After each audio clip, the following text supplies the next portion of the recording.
Hi viewers, welcome to Khush Prasad creations. ನಾನು ಅಶ್ವಿನಿ ಪ್ರಸಾದ್. ಇವತ್ತು ಮೂಲಂಗಿ ಚಟ್ನಿ ಹೇಗೆ ಮಾಡೋದು ಅಂತ ತೋರಿಸ್ಕೊಡ್ತಾ ಇದ್ದೀನಿ.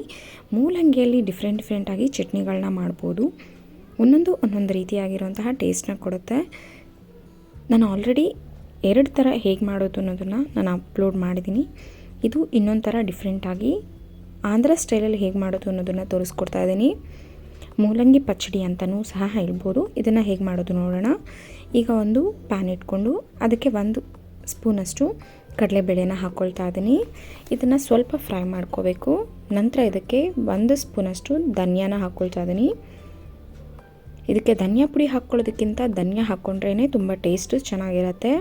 ಧನಿಯಾ ಪುಡಿ ಆದರೆ ತುಂಬ ನುಣ್ಣಗಾಗಿ ಹೋಗಿರೋ ಥರ ಫೀಲ್ ಬರುತ್ತೆ. ಅದರಿಂದ ಧನಿಯಾನೇ ಹಾಕ್ಕೊಳ್ಳಿ. ಧನಿಯಾ ಸ್ವಲ್ಪ ಫ್ರೈ ಆದಮೇಲೆ ಇದಕ್ಕೆ ನಾನು ಕಡಲೆ ಬೀಜನ ಸೇರಿಸ್ಕೊಳ್ತಾ ಇದ್ದೀನಿ.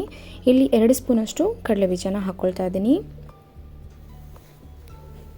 ನೀವಿನ್ನೂ ಯಾರಾದರೂ ಫಸ್ಟ್ ಟೈಮ್ ನನ್ನ ಚಾನಲ್ನ ನೋಡ್ತಿದ್ರೆ ಪ್ಲೀಸ್ ಸಬ್ಸ್ಕ್ರೈಬ್ ಮಾಡ್ಕೊಳ್ಳಿ, ಬೆಲ್ ಐಕಾನ್ ಪ್ರೆಸ್ ಮಾಡಿ. ನೆಕ್ಸ್ಟ್ ನಮ್ಮ ಚಾನಲಿಂದ ಏನೇ ವೀಡಿಯೋಸ್ ಅಪ್ಲೋಡ್ ಮಾಡಿದ್ರು ನಿಮಗೆ ಫಸ್ಟ್ ನೋಟಿಫಿಕೇಷನ್ ಬರುತ್ತೆ. Thank you for the all subscribers. ಈಗ ನೋಡಿ, ಇದು ಸ್ವಲ್ಪ ಮೀಡಿಯಮ್ ಉರಿಯಲ್ಲಿಟ್ಟು ಚೆನ್ನಾಗಿ ಫ್ರೈ ಮಾಡ್ಕೋಬೇಕು. ಇದನ್ನು ಅದರಲ್ಲಿರೋಂಥ ಹಸಿ ವಾಸನೆ ಎಲ್ಲ ಹೋಗಬೇಕು, ಅಲ್ಲಿವರೆಗೂ ಚೆನ್ನಾಗಿ ಫ್ರೈ ಮಾಡ್ಕೋಬೇಕು. ಈಗ ಇದಕ್ಕೆ ಸ್ವಲ್ಪ ಜೀರಿಗೆನ ಹಾಕ್ಕೊಳ್ತಾ ಇದ್ದೀನಿ. ಬ್ಯಾಡಗಿ ಮೆಣಸಿನ್ಕಾಯಿ ಜೊತೆಗೆ ಖಾರ ಎಷ್ಟು ಬೇಕೋ ಅಷ್ಟು ಒಣಮೆಣ್ಸಿನ್ಕಾಯಿನೂ ಸಹ ಇಲ್ಲಿ ಸೇರಿಸ್ಕೊಳ್ತಾ ಇದ್ದೀನಿ. ಮೀಡಿಯಮ್ ಉರಿಯಲ್ಲಿಟ್ಟು ಬಣ್ಣ ಬದಲಾಗೋವರೆಗೂ ಇದನ್ನು ಚೆನ್ನಾಗಿ ಫ್ರೈ ಮಾಡ್ಕೋಬೇಕು.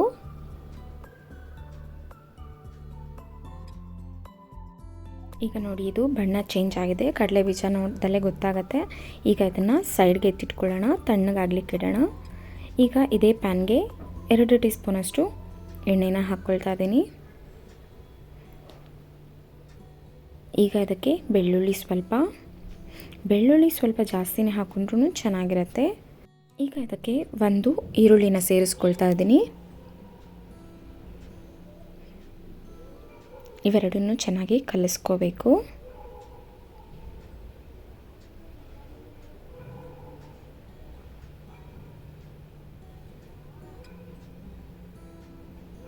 ಈಗ ಇದಕ್ಕೆ ಸಣ್ಣದಾಗಿ ಕಟ್ ಮಾಡ್ಕೊಂಡಿದ್ದೀನಿ ಮೂಲಂಗಿ.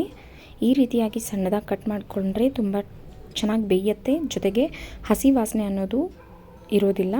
ಅದಕ್ಕಾಗಿ ನೀಟಾಗಿ ಸಣ್ಣದಾಗಿ ಕಟ್ ಮಾಡ್ಕೊಳ್ಳಿ. ನಾನಿಲ್ಲಿ ಬರೀ ಒಂದೇ ಒಂದು ಮೂಲಂಗಿನ ಹಾಕ್ಕೊಂಡು ಮಾಡ್ಕೊಳ್ತಾ ಇದ್ದೀನಿ. ನೀವಿನ್ನೂ ಜಾಸ್ತಿ ಬೇಕು ಅಂದರೆ ಜಾಸ್ತಿ ಕ್ವಾಂಟಿಟಿಯಲ್ಲೂ ಸಹ ಮಾಡ್ಕೋಬೋದು. ಈಗ ಅದಕ್ಕೆ ಸ್ವಲ್ಪ ಹುಣಸೆಹಣ್ಣು ಹಾಕ್ಕೊಳ್ತಾ ಇದ್ದೀನಿ.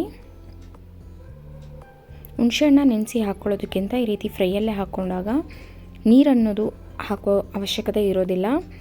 ಆಗ ನೀವು ಫ್ರಿಜ್ಜಲ್ಲಿ 1 ವಾರ 15 ದಿನದವರೆಗೂ ಇಟ್ಕೋಬೋದು ಈ ಮೂಲಂಗಿ ಚಟ್ನಿನ. ಈಗ ನೋಡಿ, ಇದು ನೀಟಾಗಿ ಫ್ರೈ ಆಗಿದೆ. ಈಗ ಇದಕ್ಕೆ ಸ್ವಲ್ಪ ಅರಿಶಿನ ಹಾಕ್ಕೊಳ್ತಾ ಇದ್ದೀನಿ. ಚೆನ್ನಾಗಿ ಕಲಿಸ್ಕೋಬೇಕು ಅರಿಶಿನ ಹಾಕಿ.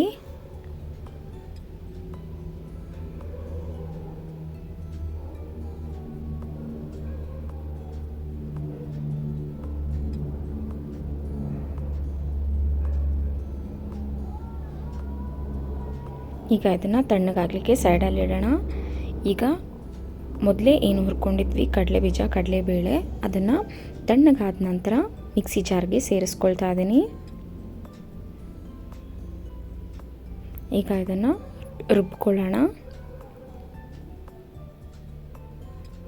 ನೋಡಿ, ಈ ಹದ ಬರೋವರೆಗೂ, ಅಂದರೆ ತರಿಯಾಗಿ ಅಲ್ದಿರ ನುಣ್ಣಗೂ ಅಲ್ದಿರ ಮೀಡಿಯಮ್ ಆಗಿ ಈ ರೀತಿಯಾಗಿ ರುಬ್ಕೋಬೇಕು.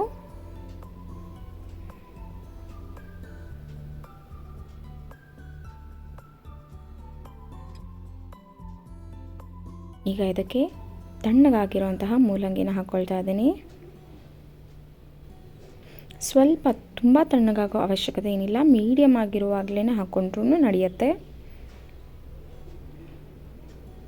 ಈಗ ಇದನ್ನು ನುಣ್ಣಗೂ ಅಲ್ದಿರ ತುಂಬ ತರಿಯಾಗೂ ಅಲ್ದಿರ ಮೀಡಿಯಮ್ ಆಗಿ ರುಬ್ಕೋಬೇಕಾಗತ್ತೆ. ಈಗ ಇದಕ್ಕೆ ಸ್ವಲ್ಪ ಉಪ್ಪನ್ನ ಸೇರಿಸ್ಕೊಳ್ತಾ ಇದ್ದೀನಿ.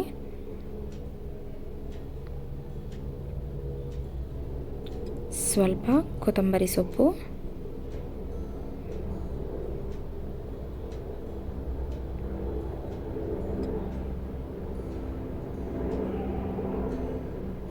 ಈಗ ಇಷ್ಟನ್ನು ತರಿಯಾಗಿ ರುಬ್ಕೊಳ್ಳೋಣ. ಈಗ ಸ್ವಲ್ಪ ನೀರನ್ನ ಸೇರಿಸ್ಕೋಬೇಕು. ನೀರನ್ನ ಸೇರಿಸ್ಕೊಳ್ತೀರಾ ನೀವು ಹಾಗೆ ರುಬ್ಕೊಂಡ್ರೆ 1 ವಾರ 15 ದಿನದವರೆಗೂ ಇಡ್ಬೋದು. ಈಗ ನಾನಿಲ್ಲಿ ಸ್ವಲ್ಪ ನೀರನ್ನ ಸೇರಿಸ್ಕೊಳ್ತಾ ಇದ್ದೀನಿ. ನೋಡಿ, ಈ ರೀತಿಯಾಗಿ ತರಿಯಾಗಿ ರುಬ್ಕೋಬೇಕು.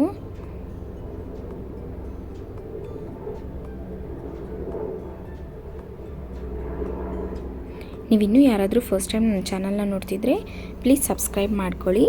ಈಗ ಮೊದಲೇ ಏನು ಫ್ರೈ ಮಾಡ್ಕೊಂಡಿದ್ದೆ ಅದೇ ಪ್ಯಾನ್ಗೆ ಈಗ ಸ್ವಲ್ಪ ಎಣ್ಣೆ ಹಾಕ್ಕೊಂಡಿದ್ದೀನಿ. ನಂತರ ಸಾಸಿವೆ ಚೆನ್ನಾಗಿ ಚಿಟಪಟ ಅಂದಮೇಲೆ ಈಗ ಸ್ವಲ್ಪ ಜಜ್ಜಿರುವಂತಹ ಬೆಳ್ಳುಳ್ಳಿನ ಸೇರಿಸ್ಕೊಳ್ತಾ ಇದ್ದೀನಿ. ಸ್ವಲ್ಪ ಕರಿಬೇವಿನ ಸೊಪ್ಪನ್ನು ಸಹ ಹಾಕ್ಕೊಳ್ತಾ ಇದ್ದೀನಿ. ಬೆಳ್ಳುಳ್ಳಿ ತಿನ್ನೋದ್ರಿಂದ ಇಮ್ಯುನಿಟಿ ಜಾಸ್ತಿ ಆಗುತ್ತೆ ಅಂತ ಹೇಳ್ಬೋದು.